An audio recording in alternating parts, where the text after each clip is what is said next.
जो पितृपक्ष में ब्राह्मण को भोजन कराते समय नहीं बनाई जाती। एक तो कुमड़ा, दूसरा पत्ता गोभी, जो बंद गोभी होती है ना, वो बंद गोभी जो होती है ना पत्ता पत्ता वाली, उसकी भी सब्जी पितरों के ब्राह्मण अगर भोजन करता है तो उसमें नहीं बनाई जाती। एक कुमड़ा, ये जो पेठा बनता है ना कुमड़ा का, ये भी श्राद्ध पक्ष में नहीं खिलाया जाता। महाराज बुरा कोला पेड़ा बोलते हैं, क्या बोलते हैं उसको श्राद्ध पक्ष में उसको भोजन में नहीं दिया जाता। ब्राह्मण के भोजन, महाराज ब्राह्मण के भोजन में श्राद्ध पक्ष में सबसे ज्यादा जरूरी है दूध की खीर, दूसरा तुरई या गिलकी का भोजन, या तो सब्जी बनाओ या भजिया बनाओ, कुछ भी बनाओ। तीसरा मांस की दाल का भोजन, उड़द की दाल का भोजन। उड़द की दाल का या तो दही बड़ा बना लो, इमरती बना लो, या फिर बड़ा बना लो, या पकोड़ा बना लो, पर उसका भोजन होना जरूरी है।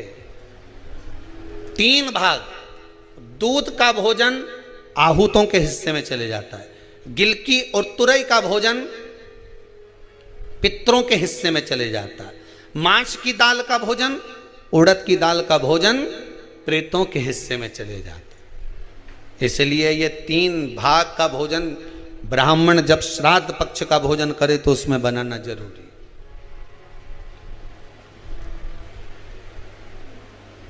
बहुत जरूरी। आपके यहां जब श्राद्ध हो भोजन अवश्य नहीं। कई लोग कहते हैं गुरुदेव जब हम गया जी से आ जाएं तो क्या ब्राह्मण भोजन कराना जरूरी है? क्यों नहीं, कराओ,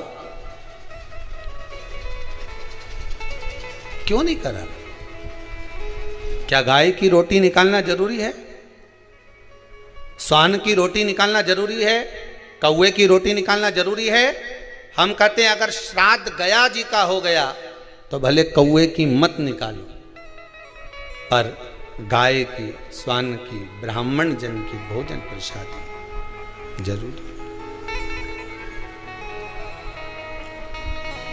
देखिए जब ज्यादा घर में पितृदोष हो ना, ऐसा लगे कि पितृदोष बहुत ज्यादा है, 1 रुपये कमा रहे हैं, 1.25 रुपये खर्च हो रहा है, हाथ में पैसा नहीं टिक रहा, दुकान 4 दिन अच्छी चल रही है, फिर व्यापार डाउन हो जाता है, कोई पैसा लेकर भग गया नहीं दे रहा, कहीं कर्जा मात्रा बढ़ गई,